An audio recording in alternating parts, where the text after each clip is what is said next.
आप सभी को जय मसीह की। और मैं आशा करता हूँ आप सब लोग खुश होंगे। प्रभु आप सभी को आशीष दे। और आज का हम वचन पढ़ेंगे, नीति वचन 24 के 15 से पढ़ेंगे। और यहाँ पर लिखा है, हे दुष्ट, तू धर्मी के निवास को नष्ट करने के लिए घात में ना बैठ और उसके विश्राम स्थान को मत उजाड़, क्योंकि धर्मी चाहे 7 बार गिरे तो भी उठ खड़ा होता है, परंतु दुष्ट लोग विपत्ति में गिरकर पड़े ही रहते हैं।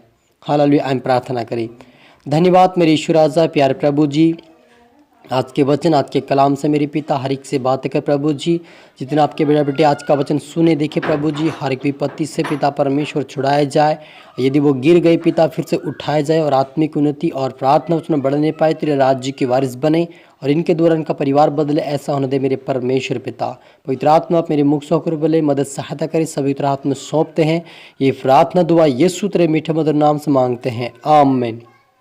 तो मेरा जीजो, हमने यहाँ पर पढ़ा नीति वचन उसके 24 के 15वीं 16वीं आयत को पढ़ा। तो लिखा है कि हे दुष्ट, तू धर्मी के निवास स्थान को नष्ट करने के लिए घात में ना बैठ और उसके विश्राम स्थान को मत उजाड़, क्योंकि धर्मी चाहे 7 बार गिरे तो भी उठ खड़ा होता है, परंतु दुष्ट लोग विपत्ति में गिरकर पड़े ही रहते हैं। हालेलुया। मेरे जीजो, यहाँ पर नीति वचन जो सुलेमान जो कहता है कि दुष्ट व्यक्ति को कहता है कि तू किसी के घात में ना बैठ और उसके विश्राम स्थान को उजाड़ मत बना, क्योंकि धर्मी जो 7 बार गिरेगा तब भी उठ खड़ा होता है, परंतु दुष्ट विपत्ति में पड़े ही रहता है। सच मेरे जीजो, दुष्ट उसे कहा गया जो हमारा शत्रु शैतान है, और शैतान के दूत हमारे शत्रु हैं, उन्हें परमेश्वर यहोवा दुष्ट कहता है। और यदि वो हमारे विरोध में भी खड़ा होता है, हमें पाप कराने की कोशिश भी करता है, और हो सके छोटा सा पाप भी करवा दिया हो, तो आप ये ना सोचे कि मैं गिर गया, आप मेरा क्या होगा, मैं प्रभु से दूर चला गया, आप ना सोचे, लेकिन आप फिर से प्रार्थना करें, परमेश्वर आपको उठाएगा। क्योंकि लिखा है 7 बार गिरेगा तभी उठ खड़ा हो जाएगा। यानी आप 7 बार भी शैतान आपको गिराने की कोशिश करेगा, आपको गिराएगा भी, परमेश्वर आपको फिर से खड़ा करेगा, आपको हाथ पकड़कर परमेश्वर उठाएगा और आपको फिर से खड़ा करेगा। क्योंकि हमारा परमेश्वर हमारी ओर से लड़ता है। हमें जानबूझकर परमेश्वर के विरुद्ध में पाप नहीं करना है, लेकिन यदि आपके जीवन में अनजान से हो गया है तो आप उससे पश्चाताप करें, अंगीकार करें और यहोवा से कहें कि मुझे फिर से उठा, मैं बढ़ना चाहता हूँ आपकी आराधना में, आपकी प्रार्थना में, आपकी सेवकाई में। तो परमेश्वर आपको उठाएगा और आपको खड़ा करेगा। क्योंकि जो दाऊद था, दाऊद जब राजा बना, राजा बनने के बाद जब वो छत पे टहल रहा था, उस समय उसने एक स्त्री को देखा और वो पाप में गिर गया और वे यूरिया की पत्नी को अपनी पत्नी बना लिया। इसी कारण से परमेश्वर यहोवा से वो गिर चुका था और परमेश्वर से दूर हो चुका था। लेकिन फिर से दाऊद ने प्रार्थना किया कि हे यहोवा, ये मेरी गलती, ये मेरे गुनाह है कि मैंने आपके विरोध में पाप किया है, मुझे क्षमा कर दे, मुझे माफ़ कर दे। कई बार उन्होंने पश्चाताप अंगीकार किया और परमेश्वर ने फिर से उससे उठाया, फिर से आत्मिक उन्नति करने को परमेश्वर ने उसे अगुवाई की, फिर से वो आत्मिक उन्नति किया, फिर से वो बढ़ा, फिर से परमेश्वर ने उसको उठाया। वैसे आज परमेश्वर आपको उठाएगा। आप सोचते होंगे कि मैं गिर गया, मैं गलत काम कर दिया, आप मेरे जीवन से परमेश्वर काम नहीं करेगा, आप सोचते होंगे सेवकाई में भी, तो परमेश्वर आपके जीवन से काम करेगा। आपको वो कभी ना छोड़ेगा, कभी नहीं त्यागेगा। लेकिन आपको जानबूझकर पाप नहीं करना है कि परमेश्वर आपके विरोध में आपको फटकार मारे।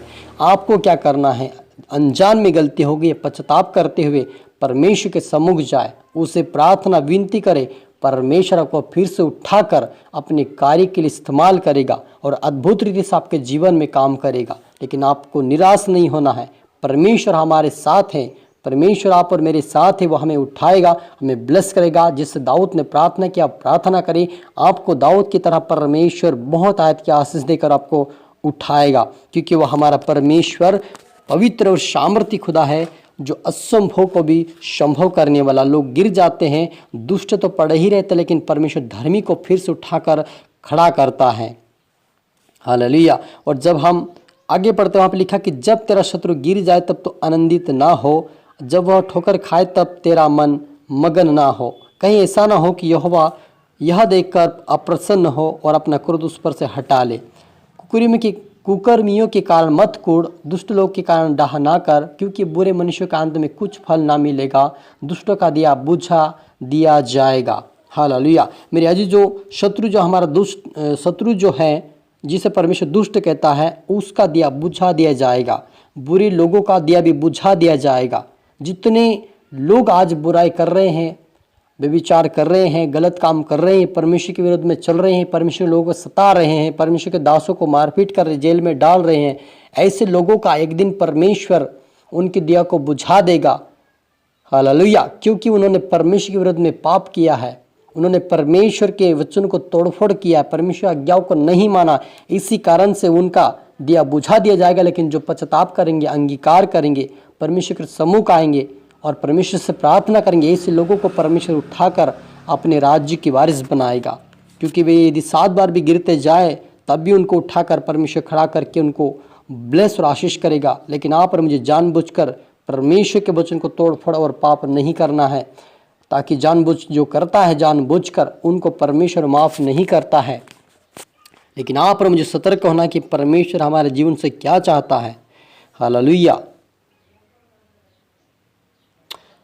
और लिखा है कि जो दुष्ट कहता है कि तू निर्दोष है, उसको तो हर समाज के लोग साथ देते और जाति जाति के लोग धमकी देते हैं, परंतु जो लोग दुष्ट को डांटते उनका भला होता है। हालेलुया। यहाँ पर लिखा कि जो लोग गलती करने के बावजूद भी उनको डांट नहीं मारता, ऐसे को लोगों को परमेश्वर कहता है कि उनको डांटना भला है। यदि आप डांटेंगे नहीं और आप उनको परमेश्वर की बात नहीं बताएंगे तो उनका श्राप आपके ऊपर आएगा, परमेश्वर कहता है। इसलिए आप और मुझे, जो लोग गलत कर रहे हैं, परमेश्वर के वचन को तोड़ रहे हैं, उनको हमें समझाना, सिखाना, उनको चेतावनी देना कि परमेश्वर के विरुद्ध में वो पाप करते हुए नरक में न जाए लेकिन स्वर्ग की ओर जाए।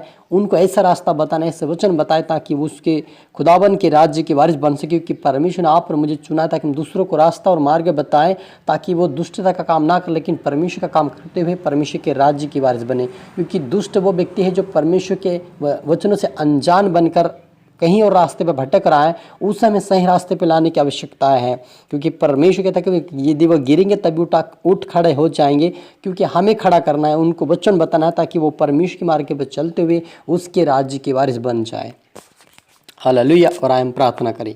धन्यवाद मेरे परमेश्वर पिता, प्यार प्रभु जी, आज के वचन, आज के कलाम से मेरे पिता अपने बातें किए, आशीष किया, आपका धन्यवाद। आज का वचन हर किसी में 100 गुना फल है प्रभु जी, हर व्यक्ति फलवंतों ने आशीष होने पाए। और आज का वचन पिता हरि को अपने बातें किया, आशीष किया प्रभु, हरि को उठा प्रभु, हरि को ब्लेस कर खुदा फिर से पिता परमेश्वर पापों से गंदगी से बाहर आए पिता, और आज से तेरे मार्ग पर चलकर तेरे राज्य के वारिस बने, ऐसा होने दे मेरे ईश्वर राजा। सभी तरह हाथ में सौंपते हैं, प्रार्थना सुना, आशीष किया, धन्यवाद प्रभु जी। ये प्रार्थना दुआ यीशु तेरे मीठे मधुर नाम से मांगते हैं, आमीन। आप सभी को गॉड ब्लेस यू ऑल। जय मसीह की।